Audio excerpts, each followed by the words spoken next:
ጤና ይስጥልኝ ዶክተር ተስፋዬ ይባላለሁ። ዛሬ ስለ ማርበርግ በሽታ ይዤላችሁ ቀርቤያለሁ። ተከታተሉኝ። በዓለማችን ላይ እንግዲህ ከተከሰቱት አስቸጋሪና አስጊ ከምንላቸው በሽታዎች አንዱ ስለሆነው የቫይራል ሄሞሮጂክ ፊቨር ክፍል እና የፊሎቬሪዴ ቤተሰብ በሽታ ስለ ማርበርግ ቫይረስ እናውራ። በሀገራችን በደቡብ ክልል ጂንካ ከተማ መከሰቱ ይታወቃል። ነገር ግን ስለ በሽታው ምንነት፣ መተላለፊያ መንገዱ፣ የሚያሳየው የፍጥነትና የቆይታ ምልክት፣ ስሜት ብሎም የመከላከያውን መንገድ ጥሎ የሚያልፈውን ጠባሳ እንመልከት። ማርበርግ ሁለት ክፍል ሲኖረው የቪክቶሪያና ራቫን በመባል ይታወቃሉ።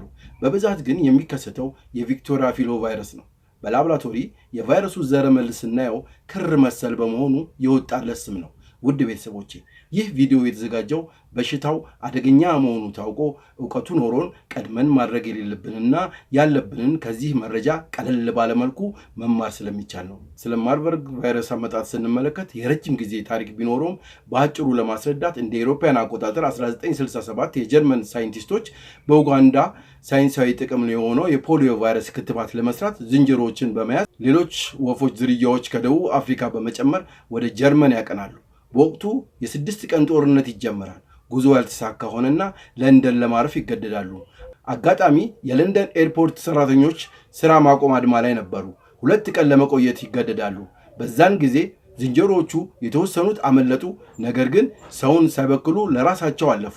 ስለዚህ ለንደን በሽታው አልተከሰተም። ቢከሰት ኖሮ የዛሬው ቫይረስ ስሙ ማርበርግ ቫይረስ ሳይሆን ለንደን ቫይረስ ይሆን ነበር። ከዛም የቀሩ ዝንጀሮዎች ወደ ጀርመን ፍራንክፈርትና ቤልግሬድ ተወሰዱ። ወዲያውኑ ውሳኔ በማስተላለፍ ተገደሉ። ከነኚህ ዝንጀሮዎች ጋር ግንኙነት የነበራቸው ሰዎችና ቤተሰቦቻቸው ላይ የመጀመሪያው ምዕራፍ ምልክት ትኩሳት፣ ብርድ ማለት፣ ማቅለሸልሽና የጡንቻ ህመም እየተሰቃዩ ነበር።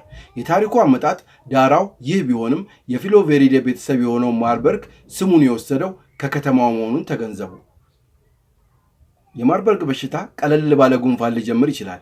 ከዛም እየተባባሰ ወደ ከባድ ይሸጋገራል። ማስመለስ፣ ተቅማጥ፣ ከፍተኛ ትኩሳት፣ ደረቅ ሳልና የጉሮሮ ህመም ብሎም ከጀርባና ከደረት በኩል ሽፍታ፣ በተለያዩ የሰውነታችን ቀዳዳዎች መድማት ይጀምራል። ከአፍንጫ፣ ከድድ፣ ከቆዳ ስር በሰገራ ደም መታየት፣ በአክታ ብሎም ደም ማስታወክ ሊኖር ይችላል። በዚህ ሰዓት እንግዲህ እርዳታ የሚያስፈልገን ሰዓት ነው። እንግዲህ ይህንን ተረድተን ወደ ሕክምና ጣቢያ ማምራት ይኖርብናል ማለት ነው።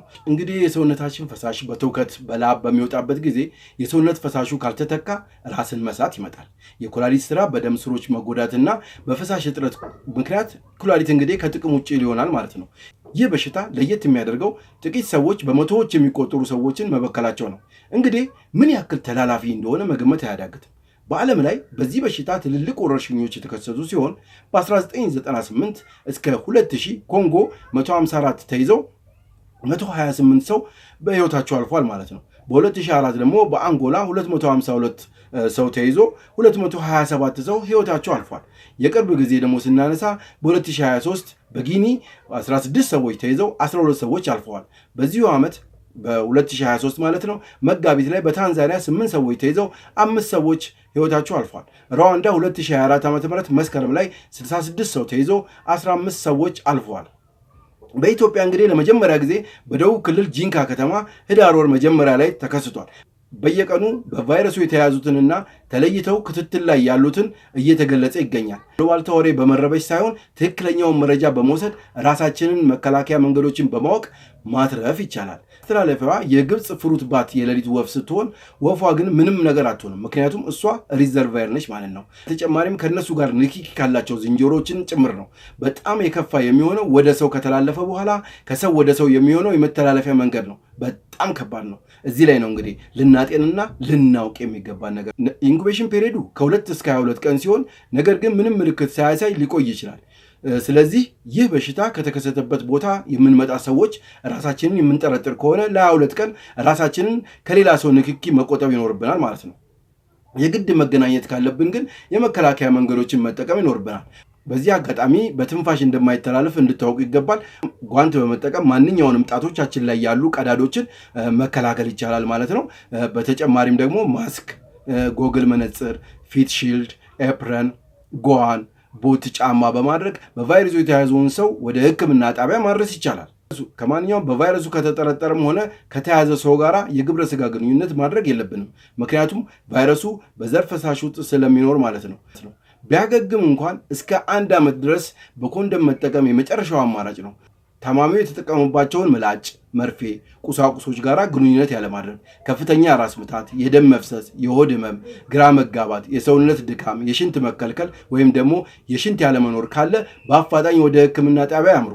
በቫይረሱ ያለፈ ሰውን አስከሬን መነካካት አይቻልም። ለሚመለከተው ያመልክቱ። የድጋፍ ሕክምና ያገኛሉ፣ ያገግማሉ። ማንኛውንም መረጃ ከመንግስት አካል ብቻ በመስማት ራስዎትንና ቤተሰቦትን ያትርፉ። ዶክተር ተስፋዬ ነኝ። አመሰግናለሁ።